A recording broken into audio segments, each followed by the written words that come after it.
This is White Plains Week, the weekly roundup of White Plains, Westchester, and world news. With John Bailey, editor and publisher of the daily internet newspaper White Plains CitizeNetReporter, WPCNR.com. Jim Benneroff, editor and publisher of SuburbanStreet.com and WhitePlains.com. White Plains Week, what's happening? Who are the newsmakers? What's in store for the future? The views and opinions expressed on this program are solely those of the participants. White Plains Week is presented on Optimum Cable Channel 76, Verizon Fios Channel 45, and on the internet at whiteplainsweek.com, youtube.com, and wpcommunitymedia.org. Now, White Plains Week. Good evening, Mr. and Mrs. and Ms. White Plains, Westchester, and the world. Didn't you feel good this week? I did. Did you feel it? What was it about the last 7 days? Is it me? Or do you, Mr. and Mrs. White Plains, feel a little calmer, less anxious, more confident, fighting less with your spouse, and not traumatized by alarming news developments by hysterical, babbling anchors? What is the difference in the last 7 days? Can you put your finger on it? I don't know what the difference can be. Let's go to the soothing headlines for January 29th, 2021 in White Plains, New York, USA. Play ball! Section 1 high sports and 7 counties agreed to start school sports. COVID protocols are sketchy. This is the White Plains Tigers playing fast-pitch softball in May of 2007. The way it used to be, and maybe, just maybe, we will see the Tigers of all stripes playing safely, respectfully, with that old Tiger pride and success. This morning, the big chill arrived. 13 degrees at dawn Friday morning and a dire big white snow predicted for Sunday night. Snowbirds, stay south, you hear y'all? Now, the White Plains Superintendent of Schools says White Plains, if all staff gets vaccinated in the school district, schools will open for 5 days a week in the spring, and a, quote, robust summer school will be devised to bring students evaluated as being behind in hybrid learning up to moving to their next grade. Good COVID vaccinations are roaring. Here is a panorama of the county center and tents at the Westchester County Center, inoculating about 100 persons an hour. And tents are coming down as considered no longer needed. They were hospital facilities erected for, I believe, about $3 million by the Army Corps of Engineers. Now, County Executive George Latimer gives sober, reassuring message on how Westchester comes big time. Warns of rise in foreclosures and evictions. The COVID spread in Westchester declined slightly in 7 days, but nearly not enough. Unfortunately, the daily infection rate of new positives in Westchester continues at 788 a day for the last 7 days, which means February socializing, Valentine's Day, the winter recess vacation poses a risk for a new spike in infections and increased hospitalizations of approximately 200 persons a week, 2 weeks from today. In development news in White Plains, the Common Council learned Monday that the Mitchell, a Lennar project, here's a rendering, is on schedule for the 434 units of rentals to be topped off in February. Grid Properties asked for a site plan extension and told the Common Council they were in explorations, quote unquote, with potential partners to build more housing units in a redesign of a project because the retail situation is not ready to rent up the original Boulevard project. The city settled a lawsuit in executive session. Find about that later for you. And Hank Aaron, the Hall of Fame Braves right fielder, joined the Celestial All-Stars who play every day in our memory and in eternity. I don't know about you, but as George Latimer said on People Be Heard this week, there is light at the end of the tunnel, but we're still in the tunnel. The news that most affected the most people, parents and children, was announced Monday with a sunshine of hope. 7 county executives in Westchester counties and Westchester County's George Latimer agreed with the New York School Athletic Association Section 1 to start play under New York State COVID guidelines with the schools responsible for enforcing the protocols. Here is County Executive George Latimer on why the counties agreed. You have, with the 6 other county executives, have endorsed sports opening up in the education level. And did you have any information that the athletes who played soccer, for example, this past fall, did not have a high rate of infections? Well, I think what we saw is that in the school setting and the school sports setting, because the school sports setting is more controlled than the community recreation setting or the independent league setting, we have had much less spread of the infection in that entity. So as we looked at it, we talked with the other county executives elsewhere in the county, because we're all linked, in high school sports, we're linked by Section 1. That's the association that covers this region of the state. And Rockland isn't going to do something that Putnam isn't going to do. We're getting on the same page. And I would point out that's one example, people don't see it, of bipartisan cooperation. Of the 6 counties in the Hudson Valley, from Ulster, Dutchess, and South, 2 county executives, Democrat, 4 Republican, and we figured out how to sit down and hammer this thing out so it was acceptable to everybody, which is a good thing. Now, just as I said, and I know you covered this back in the spring when we were opening certain things, I said, if it doesn't work, we'll close it down. If things get out of control, we're not committed, this is it no matter what happens. We're committed to going forward. I think it can be managed well. I think we'll get through the season well, and we'll make an assessment for these high-risk sports. Me personally, George Latimer, you know, I watch collegiate sports and professional sports, and I see basketball and I see football being played.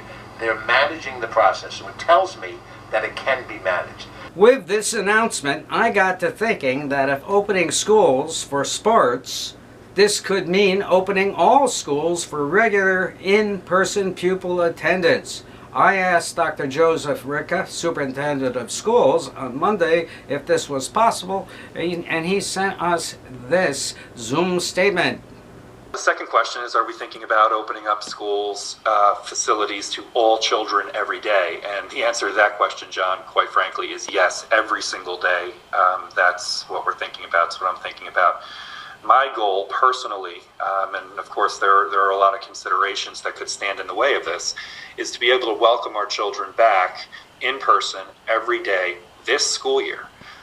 Whether or not that's at the beginning of the spring or whether it's into the spring, as soon as we start hitting numbers in terms of our vaccination percentages of our eligible and willing adults, I want to be able to start moving back in that direction. You know, this is the most pressing, the most important thing we've been thinking about over the course of these last 10, 11 months. We're closer today than we were yesterday, and that's good news. We are right now supporting our faculty and staff members as they go and get vaccinated. Of course, the supply chain for the vaccine, unfortunately, is not as robust. The rollout plan from a national level was fairly non-existent. We are fortunate that in the state of New York, We have good rollout for the vaccine that we have available to us. So, for instance, at the county center, they put together a wonderful program infrastructure to get folks in, get them vaccinated, and get them out, and then get them scheduled for their next shot. That's great news. So as quickly as we can get more vaccine, I think that brings us quicker and faster toward a place where we'll be able to welcome all of our children back every day in person. I think there was another question here. After the midwinter recess. Yeah, it would definitely be after midwinter recess. I think we're too close. Folks are still scheduled out for their first vaccination, even past into March. So again, supply chain issue, but something that we have to deal with. And the decision on sports, when will that be made? As soon as possible. I know the Executive Committee for Section 1 is meeting again tomorrow, Wednesday, the 27th of January. And as soon as we hear more information from them and the County Department of Health, and I should say that all these entities are working in concert. There is a great deal of collaboration, which is fantastic. We'll get that information out as quickly as possible. The good news is this: in the White Plains City School District, like in others in the region, even though there were not typical seasons scheduled for the high contact, high risk sports, we are offering off-season training, so our children are still having an opportunity to participate in training, and the hope is that they'll have an opportunity to participate in some semblance of a season. Again, making sure that the health safety standards that we're required to follow are being observed as well. I also asked Dr. Ricca if he expected students would be passed on to the next grade. He told me teachers have been carefully evaluating the progress of the hybrid learning, 2 days in school and 2 days out and all at home day. He said students needing review would be required to attend a robust summer school to bring them to the levels where next year could resume with them in their appropriate grade. That details remain to become. Now, I got a vaccine first shot this week. I was fortunate that Brenda Starr, my wife, signed me up for the first shot of the Pfizer vaccine at the Westchester County Center. I arrived at 8:30 and for an 8:45 appointment, and 20 persons were ahead of me on the steps of the county center, and by 8:53, miraculously, I was ushered in, with men and women, very courteous every step of the way, and I had to fill out a questionnaire and answer health condition questions. Then I lined up and filed in for my shot, and a beautiful nurse gave me a shot which was administered by 9 a.m. within 15 minutes. I think that is dynamic organization of a big crowd. And I left with a vaccine record card shown in the upper left-hand corner and an appointment in 4 weeks for shot number 2. And hey, they give you this unique free mask. It's outstanding. It's stylish. It's comfortable. You can breathe through it. And really, it's worth getting a shot to pick up this mask, my friends. And they were very nice about it. The shot is a tiny prick in your arm and the shoulder. I experienced some light ache in the arm, in the shoulder area, the second day on Thursday, but it was not a worry. The arm function was not affected. Right here. Do not be worried about a big hassle. This moves much faster than you expect. You just have to be able to stand and dress warmly for the cold if you have a cold day like today. There is a worry that people of color will refuse to take the vaccine, as Open Door of White Plains pointed out in a news release you can read on PCNR.com. And George Latimer this week told me that they are definitely going to be doing community outreach to areas where persons of color may be living and to congregate. Now, when will Westchester come back? I asked County Executive George Latimer this question that no one knows the answers to which he said, I think the first thing is that we're dealing in the pandemic with a nationwide issue, internationally, worldwide, but for our governmental purposes, a nationwide issue. So what we have to do is our part as part of a larger whole. Right now, we have to do certain basic things. We have to make sure that we have testing in as many places as is possible to make sure people who know they have the disease isolate so they don't spread the disease anymore. This is nothing new. We've heard this for 11 months. Yeah. But we have robust testing in Westchester County now. We're testing 10 to 12,000 people a day. And I've been tested twice, both times negative. But a test isn't a final judgment on a person's infection. It's a snapshot of that moment. And we need to continue that in all of our endeavors in order to open schools, in order to have athletic competitions, and in everyday comings and goings. That'll be with us for a while. And of course, the bigger issue that we have to deal with is vaccinating everybody. Now, we don't know yet if a vaccine is going to be required every year, as it does with the flu, or what. But right at the moment, we know that we need a 2-shot vaccine, you and I as individuals, to be relatively safe from getting COVID in the short term or the present term. And so right now, between the county center that we partner with the state government at, and then also the county health clinic here in White Plains, both locations in White Plains, which from a White Plains perspective is good news. There are 2 sites right here in the community that's proximate. The county clinic is doing somewhere in the vicinity of 300 some odd people a day of vaccinations. The county center is doing 1,100 people a day. yeah, that's what I estimated. All right, so in the aggregate, we're closing in on 1,500 people a day, and that number could expand if we had more doses available.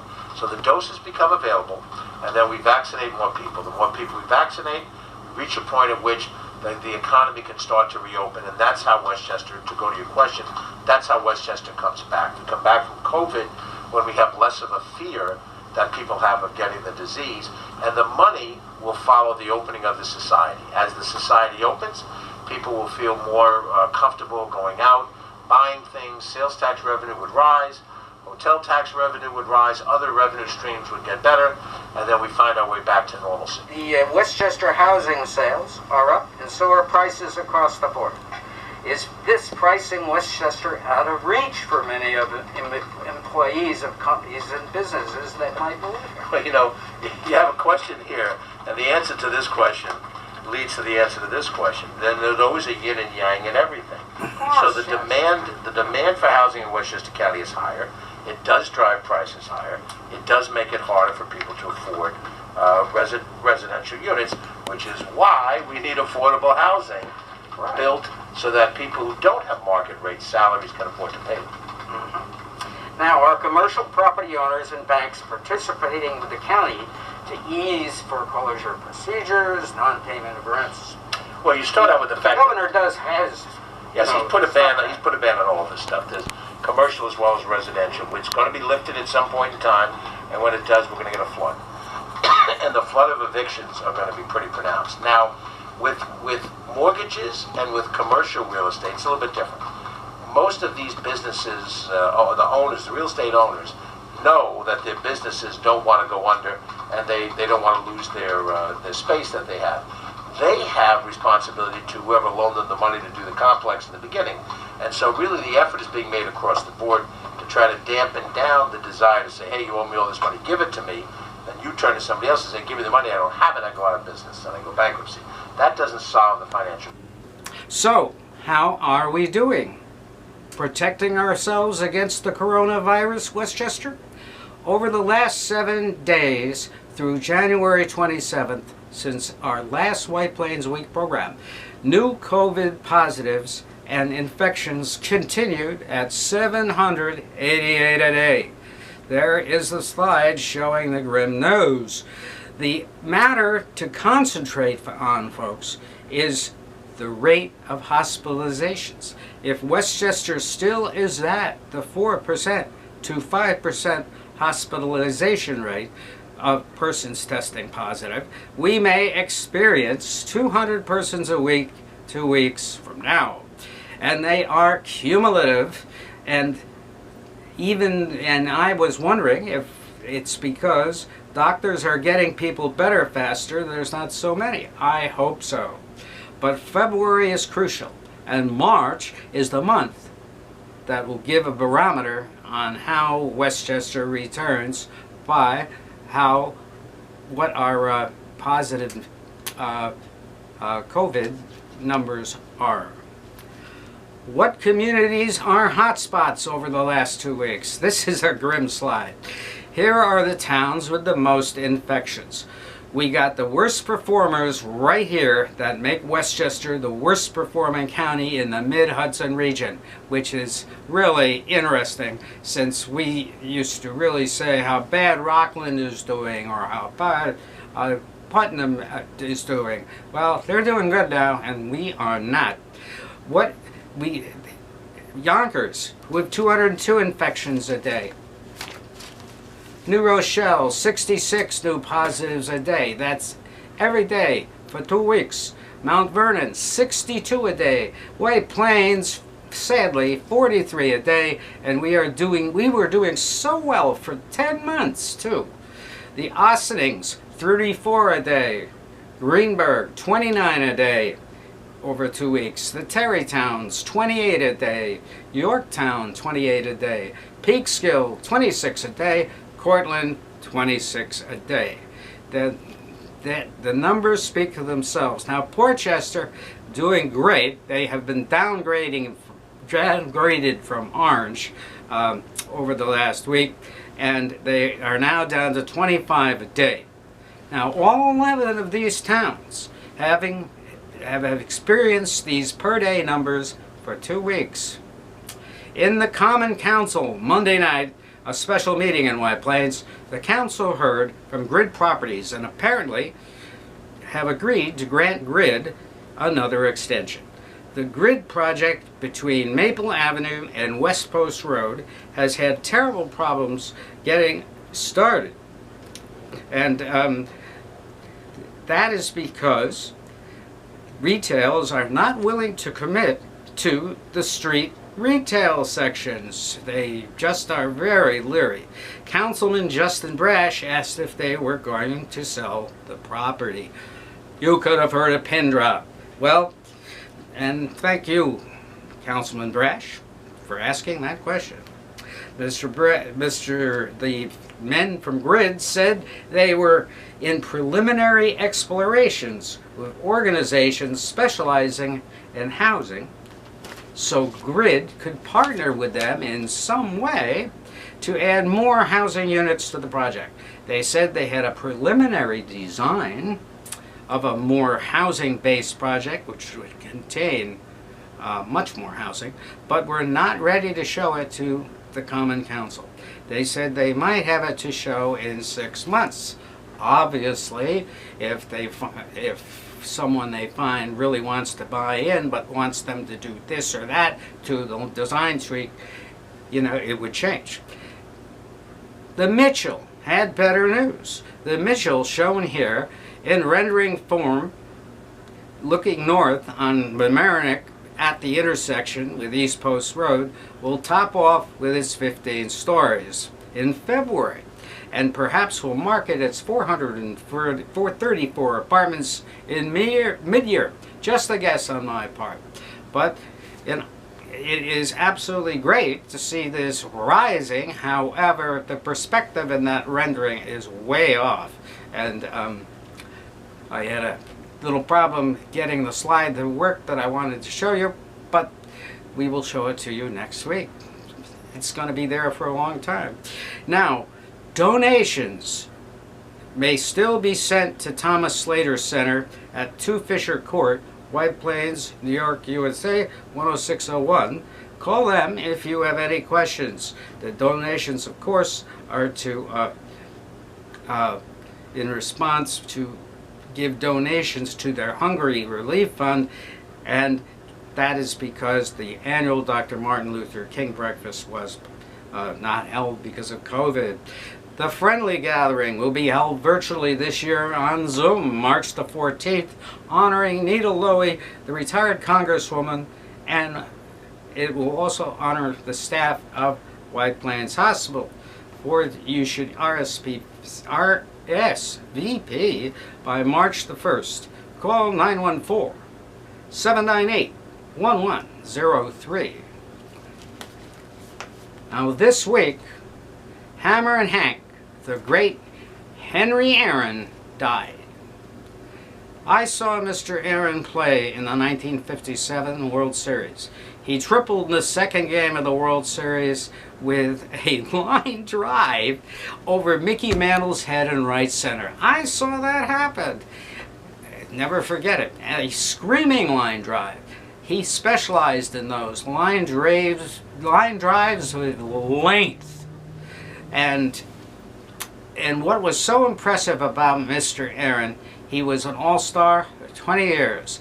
Mr. Aaron also hit a 3-run homer in Game 4 in 1957 to pull the Braves back in that series. He was slim, had quick wrists with a whip bat, and a great fielder. He hit 755 home runs to break Babe Ruth's home run record without steroids of any kind. And he broke it under death threats, consistent as he was chasing the Bambino. Hank Aaron, also known as the Hammer. He joins the Celestial League, where they play every day, still in our minds of memory. Now, with Mr. Aaron's death notwithstanding, we have to really realize that there are many thousands of people in Westchester County who we miss, and they were not great ball players. They were parents, brothers, sisters, mothers, people who meant a lot to us, and we have to realize that the numbers just go no way to easing those losses for those who lost them. This is John Bailey. Good night for White Plains Week. This has been White Plains Week, news and commentary about White Plains, Westchester, and the world. The views and opinions expressed on this program were solely those of the participants.